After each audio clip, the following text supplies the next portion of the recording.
అధికారం కోల్పోయాక కార్యకర్తలు గుర్తొచ్చారని బీఆర్ఎస్ ను బీజేపీ నేత రఘునందన్ రావు ఎద్దేవా చేశారు. ఉద్యమకారులకు సీట్లు ఇస్తామంటున్న కేటీఆర్ మాటను నిలబెట్టుకోవాలన్నారు. శంకరమ్మ విషయంలో తమరు ఇచ్చిన మాట గుర్తులేదా అని ప్రశ్నించారు. అమరవీరుల స్తూపం వద్ద ముక్కు నేలకు రాసి అసలైన ఉద్యమకారులకు అవకాశం ఇస్తామని ప్రమాణం చేయాలన్నారు.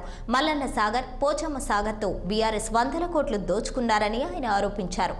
త్యాగం చేసిన కుటుంబాలకు సీట్ల అవకాశం ఇస్తామని చెప్పే దమ్ము ధైర్యం బీఆర్ఎస్ కు ఉందా అని నిలదీశారు. పొత్తు కుదరదని మోదీ చెప్పిన రోజే బీజేపీ బీఆర్ఎస్ మధ్య తెగతెంపులు అయ్యాయన్నారు. తెలంగాణ సమాజం అసెంబ్లీ ఎన్నికల్లో బీఆర్ఎస్ పార్టీని బొందపెట్టారన్నారు. ఎంఐఎంతో నిన్నటి వరకు పొత్తు పెట్టుకుంది బీఆర్ఎస్ అని, అదే ఎంఐఎంతో ఇప్పుడు కాంగ్రెస్ దోస్తీ చేస్తుందన్నారు. అప్పనంగా ఏపీ బీఆర్ఎస్ అధ్యక్షుడికి భూములు అప్పగించి అధ్యక్షుడిని చేశారన్నారు. కవితకు సీటు ఇస్తారా, ఇవ్వరా, అసలు కవిత బీఆర్ఎస్ లో ఉందా లేదా అని ప్రశ్నించారు. మొదట శంకరమ్మ, ఎర్రోళ్ల శ్రీనివాస్ లాంటి వాళ్లకు సీట్లు ఇవ్వాలని రఘునందన్ రావు హితవు పలికారు. బీఆర్ఎస్ కు కార్యకర్తలు ఇప్పుడు గుర్తొచ్చారా అని అన్నారు రఘునందన్ రావు.